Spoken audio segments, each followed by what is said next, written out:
Since we are a child, we've been educated with if you do something good, I reward you. If you do something bad, I punish you. We also see that just saying, hey, you have to do things because it's good for planet is not sufficient. Otherwise, we will not have pollution issues and so on that we see all over the place. Here with ZeLoop, we have invented the universal rewarding system, a universal reverse vending machine, because the user can be rewarded wherever he lives, wherever he goes.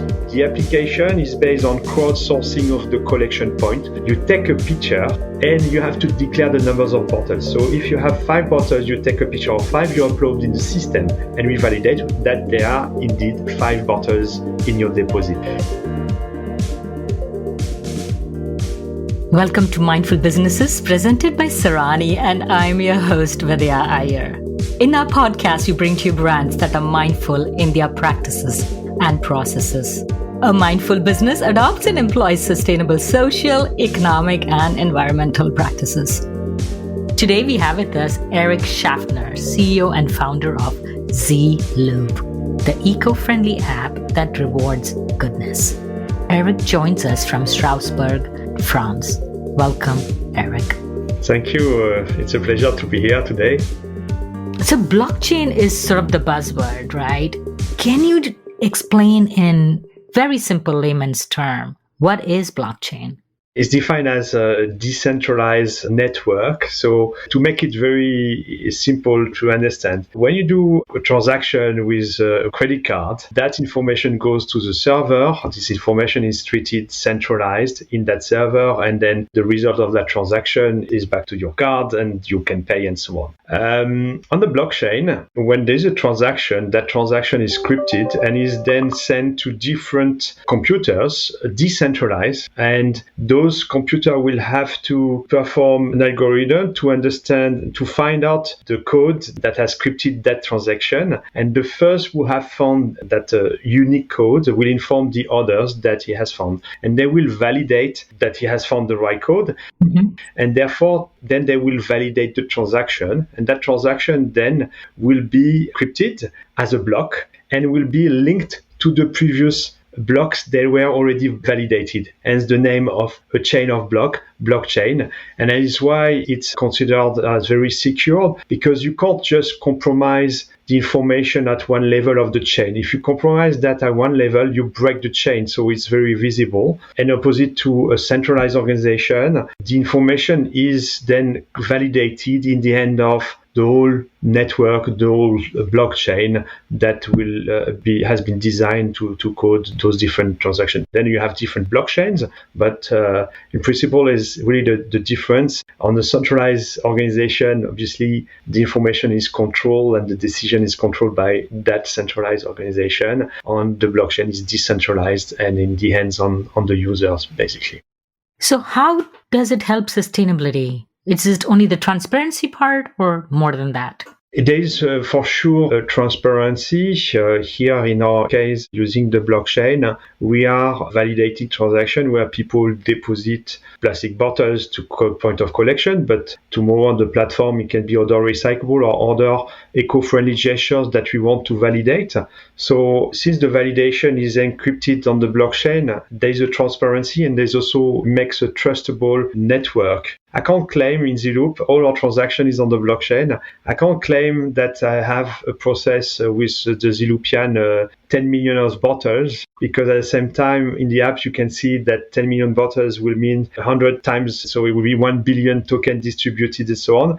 And that the ledger of all the transaction is fully public, so you can check. You can check if I don't have that million of transaction in the ledger of the blockchain behind ZeLoop, you know that the information is not reliable. So it's transparent, but it's also very reliable, trustful, and that is important. And on waste management, it's something also important to have that kind of transparency and so on. Mm-hmm. We are not on the traceability, which is another element where blockchain can be very beneficial for activities and so on, because you have that chain and then you can really trace from A to Z. In our case, it's not traceability aspect that is important, but it's more the trustable ecosystem. Mm-hmm. And then The other benefit is that we have created a cryptocurrency, what we call technically a utility token. Is a token that is used within the ecosystem and within the boundaries that we have defined, which is rewarding the eco-friendly gestures.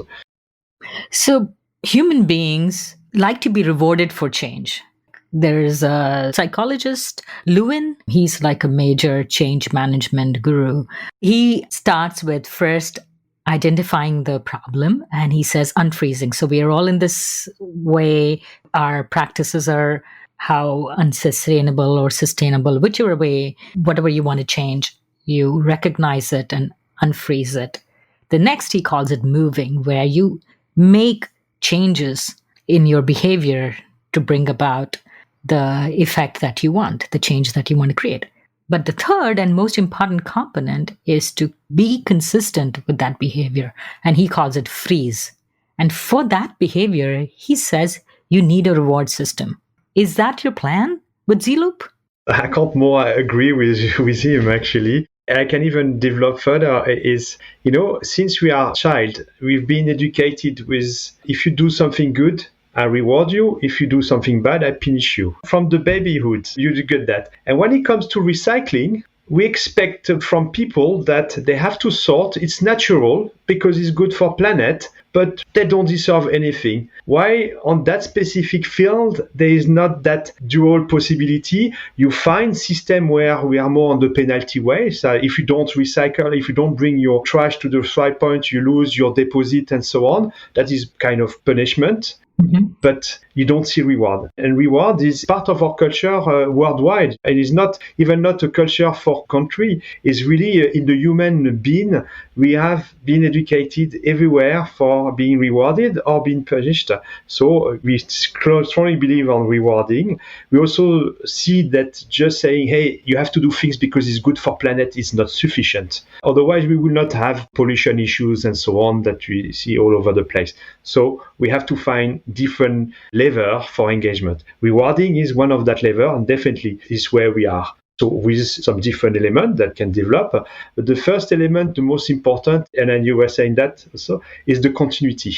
Here with ZeLoop, we have invented the universal rewarding system, a universal reverse vending machine, because the user can be rewarded wherever he lives, wherever he goes. The application is based on crowdsourcing of the collection point. So if I see a bin that allows segregation of plastic, I will take a picture, upload in the system. Then we validate the point. When that point of collection is validated, it's available for the community to be rewarded at that point. And then I just have to bring my bottle, take a picture, upload. How do you validate it? Like, I'm sitting here now in West Lafayette, Indiana. I have a tub of bottles and I send you a picture. I take all these bottles. I'm this really devious person. So I take all these bottles, put it in another environment and take another picture and upload it. How do you know it is two different sets of bottles and not the same repeated?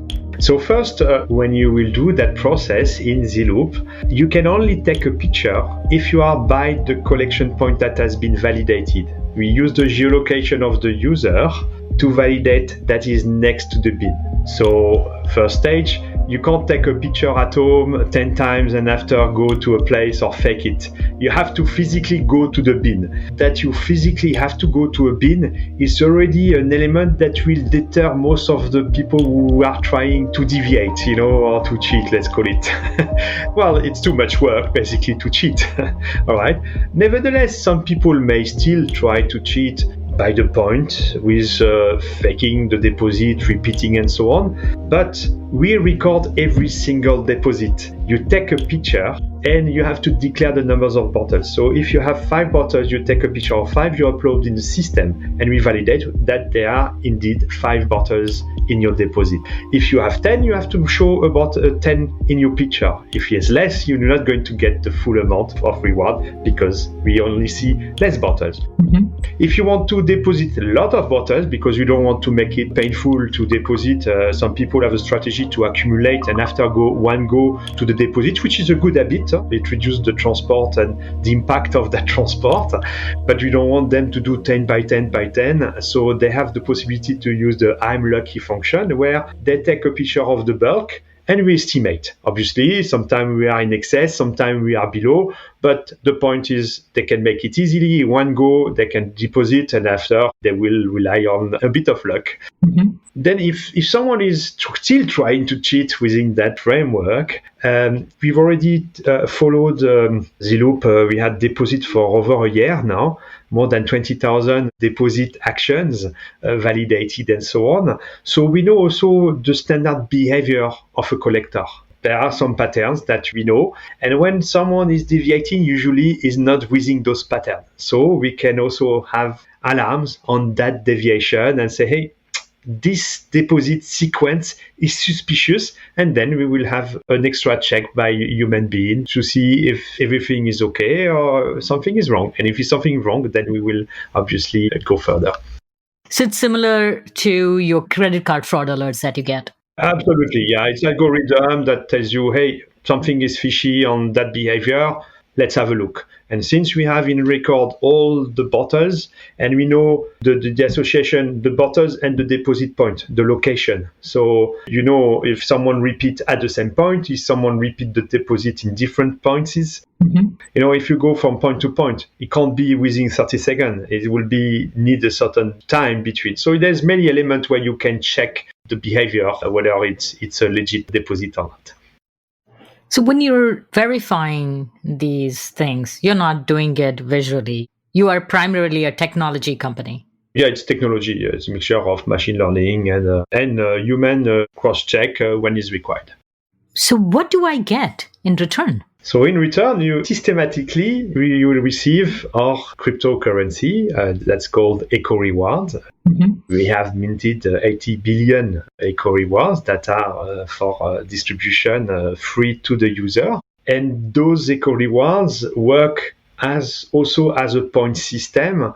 I can redeem those Eco Rewards against discount vouchers that are provided by your partners. We have a marketplace, and we discussed earlier Taili shoes that makes sustainable sneakers. If you collect 20 bottles, you earn 2,000 Eco Rewards, and with these 2,000 Eco Rewards, you will have a $5 discount on the purchase of the shoes. You can also have a voucher for $10 with more Eco Rewards, and so forth. Mm-hmm. In a nutshell, our partners give between 10 to 50% discount. We even have a clinic in UAE where you can have one free consultation on osteopathy for an equivalent of 700 bottles. So it's not out of reach. And the valuation of the bottle, basically, by that system is in average $0.25. We have one partner that has a sustainable e-commerce, gives $0.50 per bottle as a discount voucher. We're turning waste into plastic bottle waste into gold. And it's for every single bottle. It's not, we don't differentiate whether it's PET, polypropylene, white, opaque, dirty, clean or not. Because for us, every bottle that doesn't end in nature deserves to be rewarded for that gesture. After, we rely on the waste management companies that take care of that waste to properly process, properly recycle, and so on. But we have at least rewarded the person to avoid any leakage towards nature at the consumer level. Obviously, if downstream the chain there's more leakage, that is another topic that we don't tackle. But first, we are on the gesture of people. Avoid that, making sure that they realize that they have gold in their hand, and nobody litters gold. I always like to say that. I never found anybody littering gold, so we want to transform that waste into gold. So people say, well, where will you dump it? You want. So most municipalities in the US at least take the bottles. So who are these people who are dropping it off at your centers? I know you're not there in the US market as yet, but other countries also have a similar system. Even in US, we have a deposit point already mapped in US. Few of them because our acquisition of user is not yet large, but we do have. So tomorrow, if you know some collection points nearby, you just map them in the app. We will validate them and they will come. So who is dropping? Obviously, it's people who have a phone That is the only piece of hardware that we require is a phone. Good news is that for waste management companies and so on, the good news is that everybody today has a phone or several phones and more a smartphone. So the minimum requirement is a smartphone, but the maintenance of the smartphone is done by the user. So to the system, we just need a bin and a smartphone.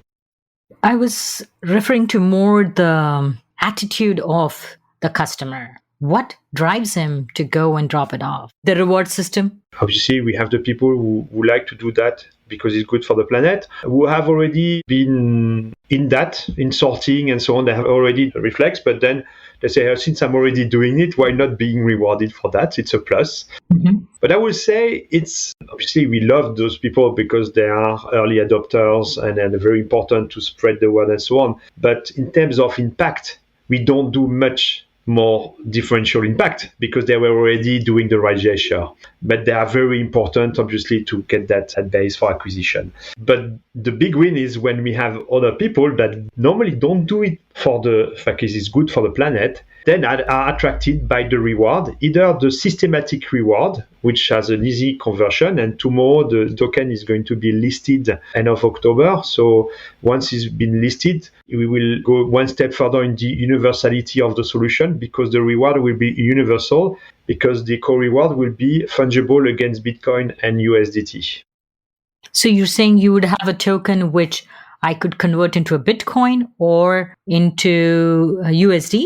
Yeah, USDT, which is the crypto version of the dollar. Cryptocurrencies are in the news a lot as energy hoggers. How is your sustainable solution now? I find it very contradictory, right? You are saving bottles, but heating up the planet. I like to bring the topic because anyway, we anticipated that very early on our roadmap, and we even started the carbon compensation before that the app was released with a partner in US, UCapture. So it's in our gene. Obviously, we know that the technology is still energivore. Nevertheless, we are comparing a technology that is only 10 years old with other technologies like centralized organization technology that are 30, 40 years old now. So obviously, we are not yet on the optimization path at the same stage on the optimization path. Mm-hmm. There are so many good advantages on the blockchain that obviously all the stakeholders who are working on the backbone of the technology, they are fully aware they're working on that. Mm-hmm. The first element, and then after in our system, we have also some, without going into the detail of our core technology, is there are ways to avoid to utilize always the blockchain for some transaction and so on. So we already put in place ways to optimize. And the second step is that actually we are changing the blockchain that is supported the token that's been done a month ago to prepare for the listing. And we are going on a new way of validation. If you want to have a reading and so on, the auditor may find me a bit too technical, but today you have the proof of work, which is the standard way of validation. Mm-hmm. And that is very consuming a lot of energy because you always require all a network of validator. We have moved to proof of stake where the validators are, I would say, super validator. They have to prove by stake that they are reliable. Then they will validate. And for our type of transaction, we are not moving thousands of Bitcoins that are obviously high value and so on. We are validating a small transaction related to the deposit of a bottle. So that level of technology and security is sufficient. We still have the traceability and so on, and that level is sufficient for what we want to do, and that will reduce dramatically the energy impact that you may have with a standard blockchain. So there are different technology, and what we are discussing now, it will probably be not valid in 6 months' time because it's an industry that the only drawback of that industry, that technology, not industry, but that technology is the energy consumption. But everybody is fully aware of that and everybody is working on that. So we just will pick up the best solution for that. So why was it important for you to do cryptocurrency? I mean, I would be happy with frequent flyer miles, Amazon gift card, $5 off Taily shoes, our other guest. And today, and the way we see it, it will be still more interesting for the user to redeem vouchers than to convert the cryptocurrency. But it's a matter of scalability. Having partners for US, let's say tomorrow, my partners are today, some partners like Taily deliver worldwide. So in US, you can already get your discount with Taily. But I've got also some partners that can only deliver in UAE and so on. So we have to find those global partners. And as we speak, we still a startup and so on. So we don't have enough in the portfolio of product that can be worldwide and so on. We can reach that stage eventually, there's no doubt. But by end of October, we are listed. So within 6 months, you will be able to redeem your tokens in the app. First, we will list it to create the official positioning of the token and so on. And then people will be able to buy from the network, from the exchange to the app. And after, we will do the other way around from the app to the exchange. But what is interesting is there in a cryptocurrency, the value is created by the traction, is created by the circulation of the token and so on. So basically, if you are a user of ZeLoop and you earn token, you contribute to the value creation and you are beneficial to that value created. And that is a very big difference. Imagine, we may not name brands on our talk, but a phone manufacturer with a fruit icon. Okay. Look at Apple. When Apple released their iPhone, it was such disruptive innovation that everybody wanted the phone, Their shares were already nice, but their valuation, total valuation of Apple was below Google or below Microsoft. After the release of the iPhone, the valuation of Apple was more than the two combined. So the beneficial of that is us as users have validated the fact that an iPhone is a super cool phone, a breakthrough, and everybody wanted to buy it and so on. As a consumer, we have accepted to pay more for a phone. So if I go to my banker, the banker will say, well, nothing more for your purchasing power, you have less. And all that value, because I'm part of the users and so on, I created value for the shareholder of Apple. But me, as a user who have created that value, I've got nothing but a nice phone that I spend more to have it. And that is valid for many products that when they are successful, thanks to the mass don't get anything in return but the use of the product. Here, if the token is successful, thanks to the user owns also part of that because they get the token in return. So they can decide to stock it, wait that it has more value in the future and so on, but they are part of that value creation and they are beneficial of that value creation. So you create really an ecosystem. The other benefit of that is you can interest more people. Partners are interested because when you redeem, we don't get the token as ZeLoop. The token are moved from the wallet of the user to the wallet of the partner. So instead of giving a discount that hits the P&L like a loyalty scheme that you have to write on your balance sheet, because it's a liability, when you can always imagine that all the users want to use the point that you had. Here is not your points, is a token. Maybe they will trade with this company, but maybe with another company. So on your books, it's not a line that like it will be if it was a loyalty point. It enlarged the ecosystem and the interest for the user. ZeLoop is a platform where you have ZeLoop for plastic bottles, but where we can also plug other application for an eco-friendly gesture using the eco-reward. And for the user, let's say tomorrow I've got an app on batteries, I've got an app on can, and we have ZeLoop on plastic. You as a user, you will have multiple chances to earn eco-rewards. When you use ZeLoop for plastic, when you use that app for batteries and so forth, you have that notion of ecosystem that you can only achieve because you have a common element, two common elements, the reward engine that has the ability to distribute the token from the master wallet or master wallet to the different transaction in the different application. And the second common element is the token itself. So you talked about me as a user being able to add value.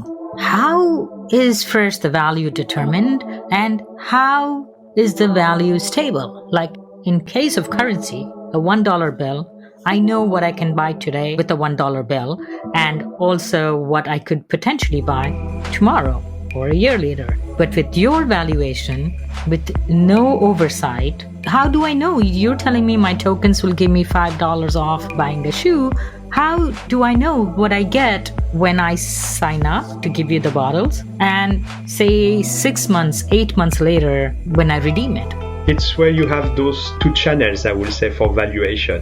You have a valuation that exists already. Today, since the token is not listed yet, the token has a value in the marketplace, but only in the marketplace. So it's like a point system today, because I can redeem my eco rewards against vouchers, and the value of that redemption is just determined by the partner. If Tylee wanted to recollect 100 bottles, then we would have said 10,000 eco rewards. We give 100 eco rewards for a bottle. So we would have said 10,000 eco reward to get $10 discount. In our case, with the Tylee case, they said no, with 4,000, with 40 bottles collected, that is enough to claim for that $10 discount. So it's the partner that determines that value. We advise them, obviously, because we start to have different partners and so on, but they decide. It doesn't fluctuate. It doesn't fluctuate. It's on the app. You go in the app, you go to the marketplace, you see the difference available. It can change. If my partner says today is 4,000 eco reward, now I want it for 45,000 eco reward, why not? But as long that the voucher is available on the marketplace, it doesn't change. And we have launched the marketplace in December. We haven't changed any voucher. We just added new vouchers and so on. But that value conversion is fixed as long that the voucher is visible on the marketplace. The other side, the valuation of the token on the exchange platform, that value is determined by other ways that we don't control at all. That is depending on the traction. So whether people are interested to buy some token, whether they're interested to sell some token. So it's just offer and demand that creates the value, like it creates value for shares. If you look at the non-crypto world, it's the same thing. Where if you go to the stock exchange, you have a share that fluctuates also depending on the offer and the demand. How do you make money? Where is your monetization in this whole loop, shall we say? Of course, it's a very good question. Yes, we need to make money because developing solutions, technology solutions, and so on requires time and development and so on.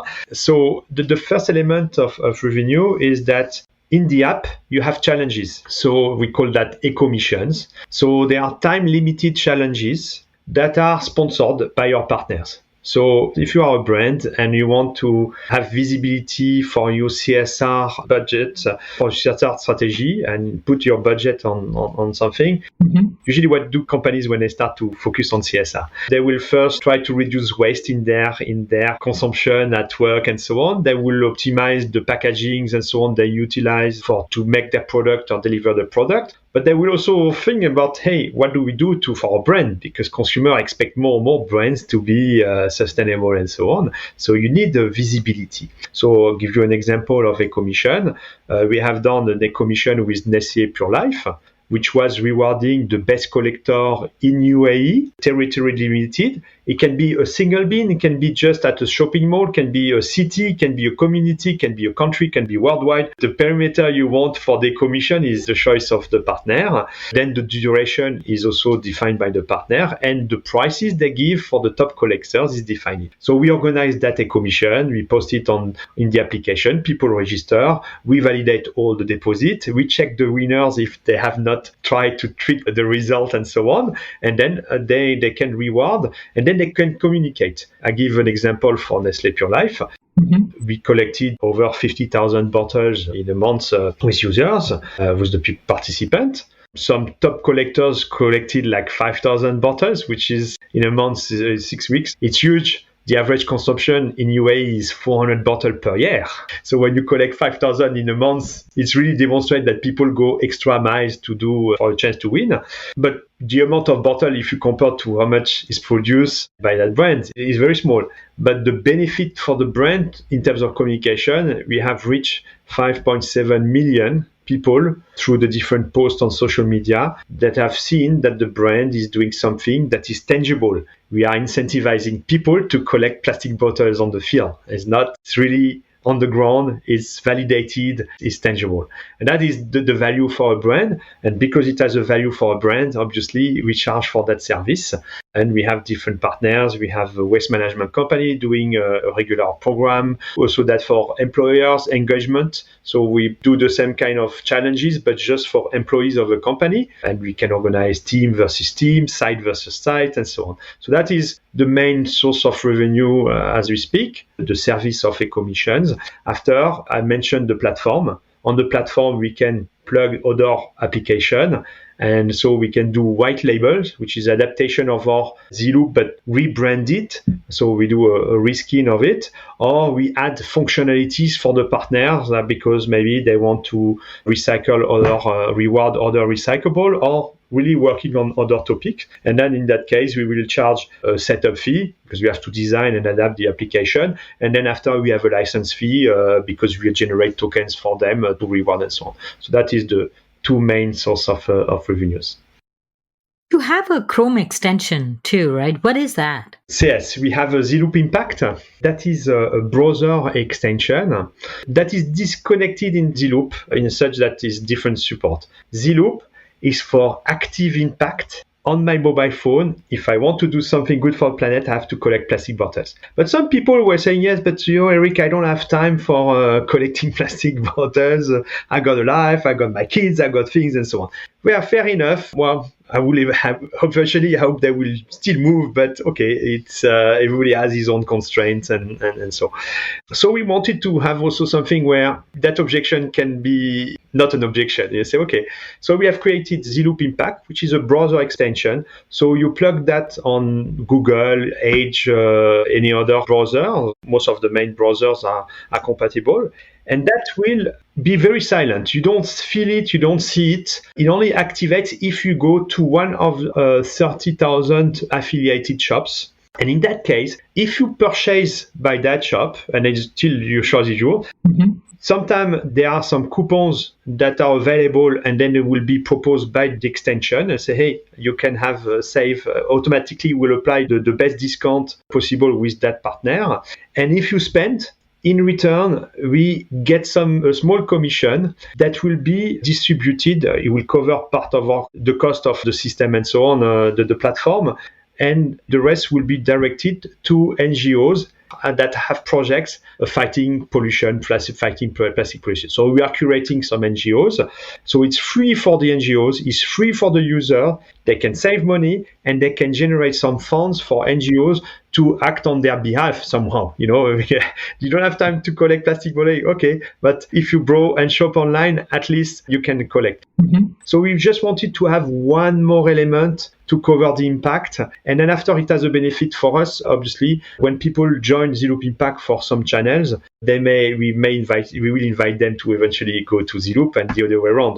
People joining ZeLoop, we will make them aware of ZeLoop Impact. And you try to make an ecosystem that way. We are going to release one more step, which is another extension, is just a search. So when you open a new page, then the search engine will be a ZeLoop branded one, but that also will generate a little bit of commission, much lower, every time that you click somewhere and so on. But that will help to contribute further to the NGO that you as a user have selected. We are curating, we're proposing, we have 6 partners at the moment. You as a user, you can change from one NGO to the other, but when you generate a commission, it goes to that NGO where we collect and after we will provide to them. Are you only focused on plastic bottles, or will you move on to other things, or are they collected by your partners whom you provide a similar solution? On the ZeLoop mobile application, we focus on avoiding that the plastic bottles leaks to nature and reach collection bins and so on. And then a waste management company takes care of those bottles. So yes, ZeLoop is really focusing on plastic today because it's where there is the highest traction, and we need to start where people are the most sensitive. Today, you hear a lot of plastic bashing all over the place. Institution wants to regulate, brands want to act, consumer expect things to change and so on. It's a good point to start with.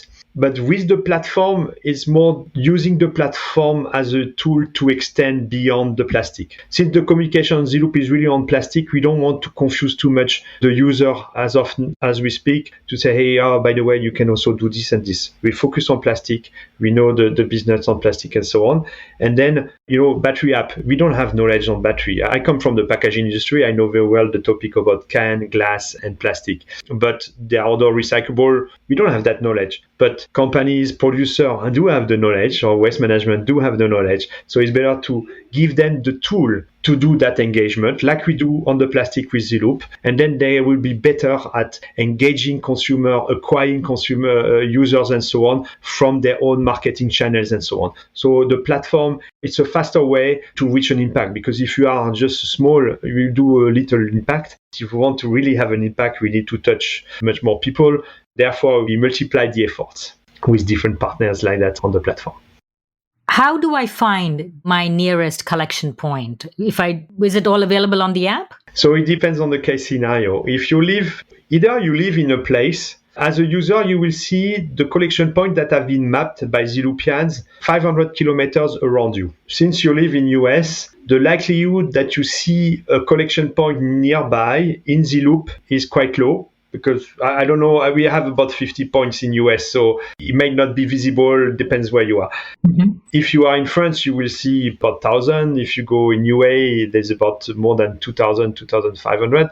So then you will see a lot of points. Mm-hmm. But if you are in an area where there's no points, then you will be the first to map. And then another user, if you find so I won't be able to tell you where are the bins, because you know your place, your neighborhood better than we do as ZeLoop.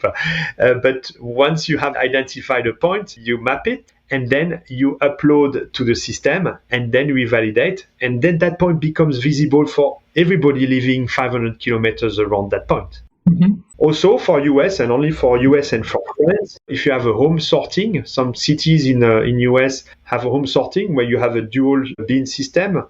In that case, you can map your own bin. We have some rules, limitation, because obviously at home is a bit easier to play around the rules. But you can register your home deposit in that case. There's a function in the app, and you have obviously only one bin that you can map as your home. And that bin will not be visible by others, obviously, because it's private. But we have that possibility also to not let aside the people who are in that situation. And I say, but I don't have there's no public bin in my area because we have only the home bin. So, okay, well, use your home bin. And then at least when you travel and so on, you will carry on the gesture. And you remember at the beginning, we were saying it's important, the continuity of the gesture.